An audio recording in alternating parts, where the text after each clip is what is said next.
Welcome to the Dylan Hildreth Show. I am Dylan Hildreth, and today we are reviewing the July 18th edition of Monday Night Raw. So the show started up pretty odd. It had Titus O'Neil opening up, the Chief Branding Ambassador, whatever his title is. And he says how WWE is a safe haven, a safe space for everyone. And our job is to put smiles on people's faces. And we're not going to bring in politics or whatever divisive things. And two thoughts came to mind. One, this might be something that kind of softened the blow of Vince McMahon and his doings. And also, this might be a shot across the bow with AEW.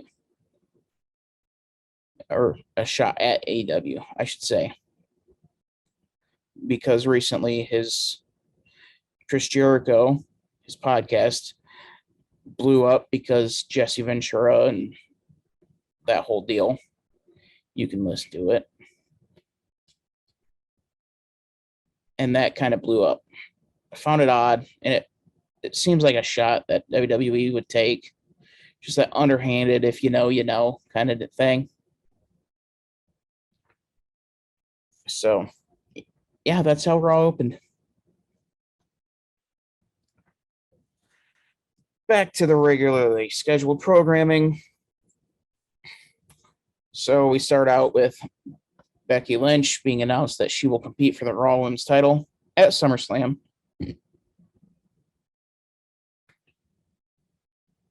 And will face the winner of Bianca Belair and Carmella.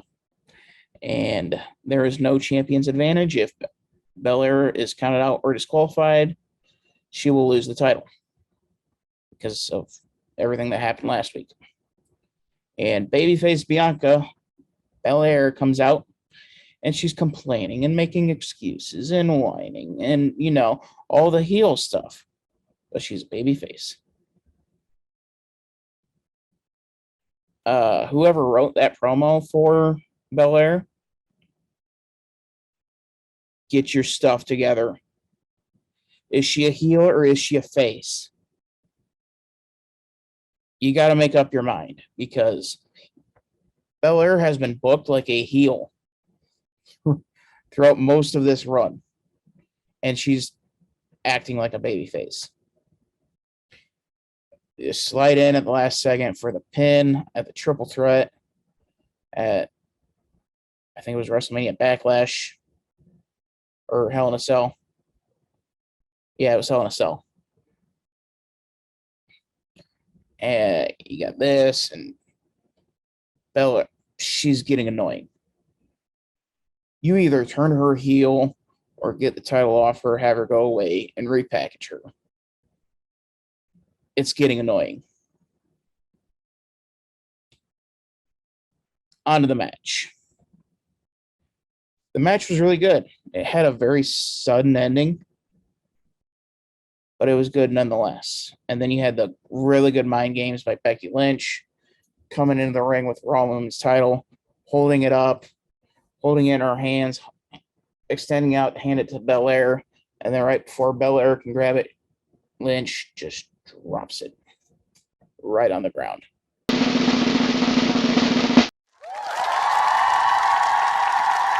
Street Profits do an interview that gets interrupted by Omos and MVP, and we get Omos tonight, yay, against D'Angelo Dawkins.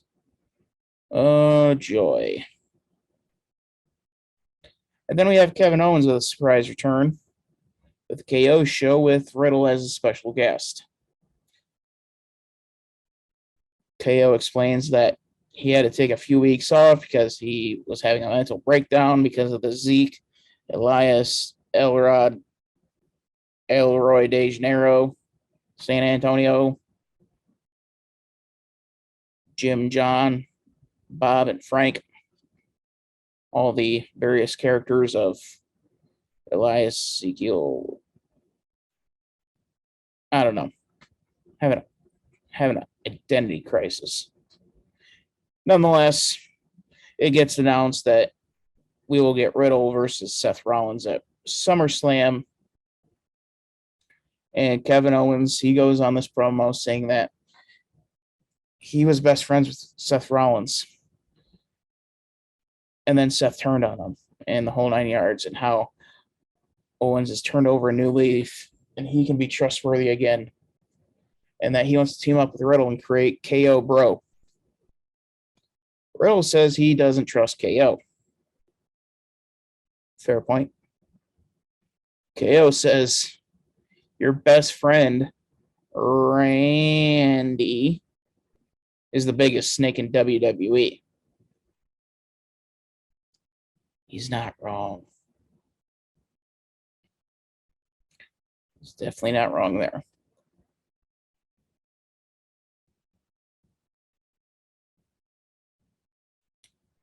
And then Rollins hits Riddle with the stomp and goes off.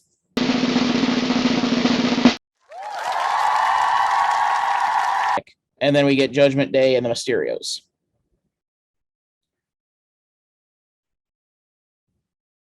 One-on-one, Ray versus Damian Priest.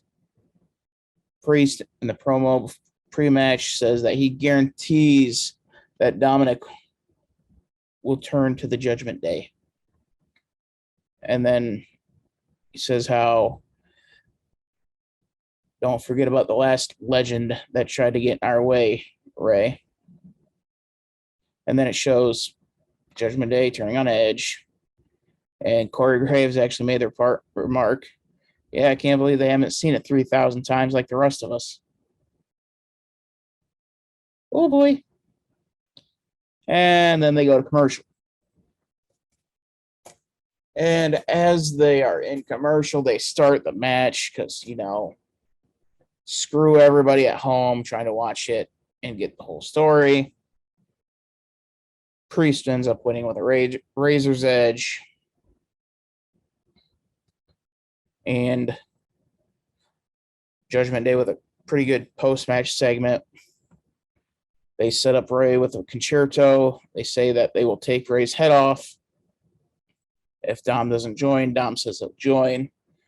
They turn on Dom, and they say that's not how it works. You're only joining because you want to save your father. Well, duh.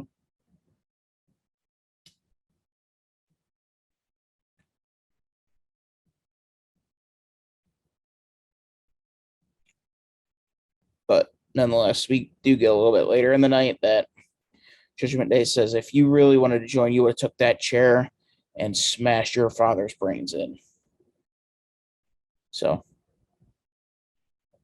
overall, it was a good segment. It was a good segment. I enjoyed it.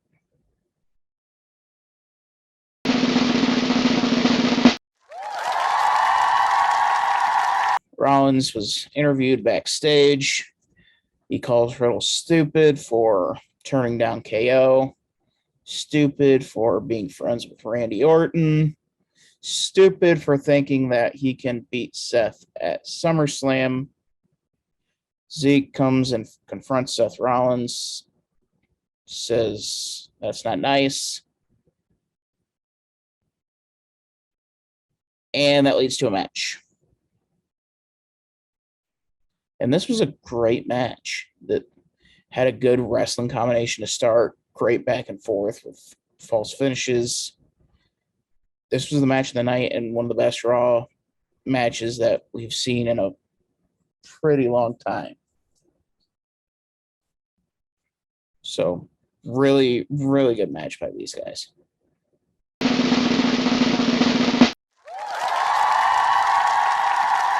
Dawkins and Almost. Can D'Angelo Dawkins make chicken salad out of chicken shit? Well, Montez Ford helped out a little bit by being a pest, making a bunch of funny sounds, grabbing at the leg of Omos. The ref sees MVP try to return the favor, Slips out Dawkins. Dawkins wins by DQ. And then Adam Pearce says, nope, you did. The WWE Universe did not get enough of the dose of Omos that we are trying to physically shove down the throats of everybody around the world. So this is going to be a tag team match, the Street Profits against Omos and MVP.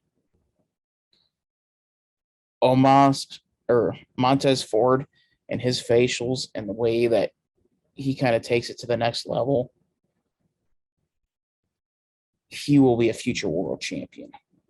And I hope that day comes sooner rather than later because he is so ready for it. His facials, like when there was a dual hot tag moment with MVP and Dawkins, and Dawkins gets the tag into Montez. MVP tags in Omos. Montez sees that Omos is tagged in. He just, Omos charges the corner, misses, goes in the corner, goes slamming into the corner, and you just hear from Montez, ha ha. It's really funny. But MVP got thrown into the Usos. Usos got angry, started attacking the Street Profits, and caused the DQ.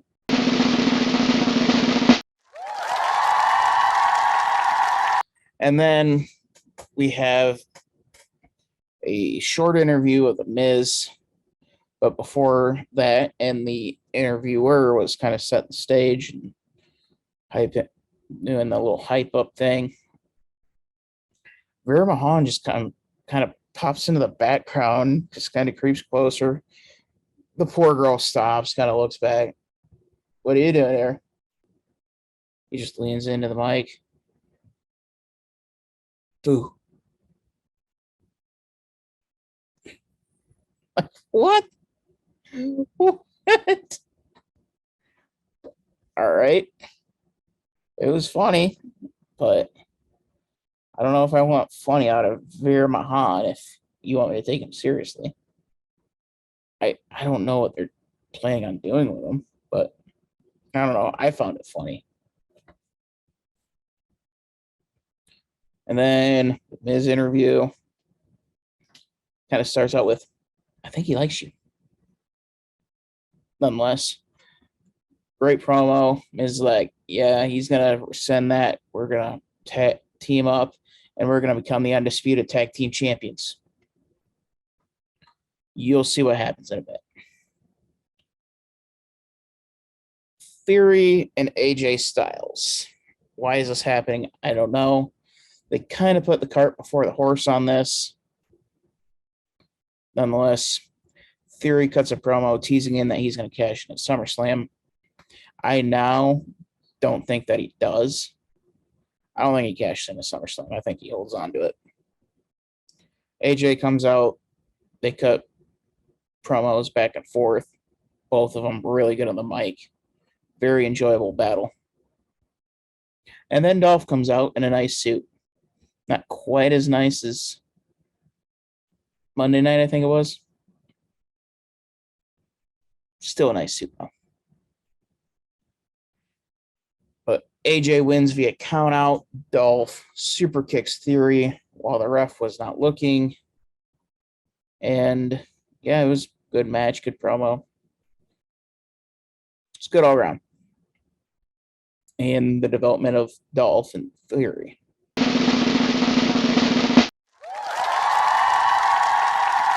And then we have a 6-woman tag match with Asuka, Alexa Bliss, Dana Brooke against Doudrop, Nikki ASH, and Tamina. Why was this all going on? I have no idea. And then he had a bunch of people pin people for the 24/7. I don't know what the was going on. It was a total time waster. Logan Paul must have had to take a shit or something. I don't know. I don't know what that was, but you should not be using. If you're using this is my soapbox for the day. If you are using talent such as Alexa Bliss and Asuka in a 6-woman tag to kill time, what kind of crap company are you running? Asuka, amazing in the ring. Alexa Bliss, probably the best in the company on the mic.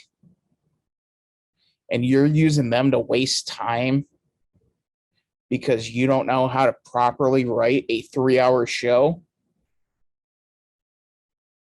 Come on. Be better than that. For fuck's sake, you know better. WWE. Get it together.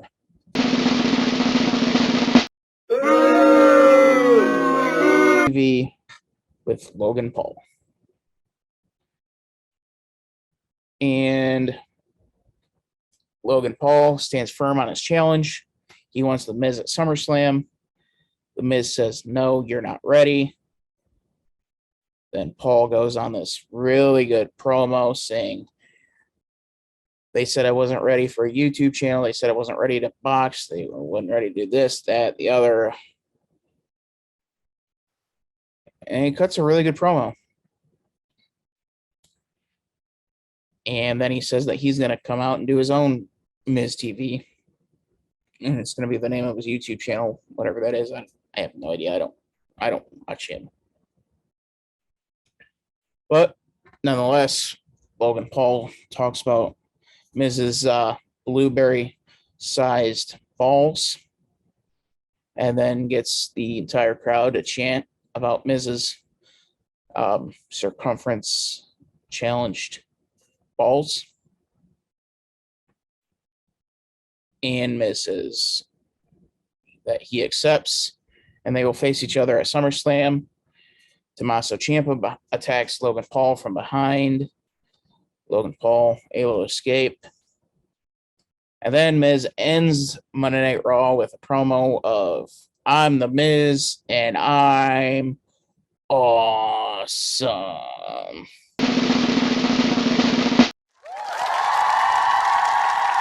Very excited for SummerSlam. I will go more into detail tomorrow about SummerSlam. I think I'll do a few of them. I think I might go match by match with these videos.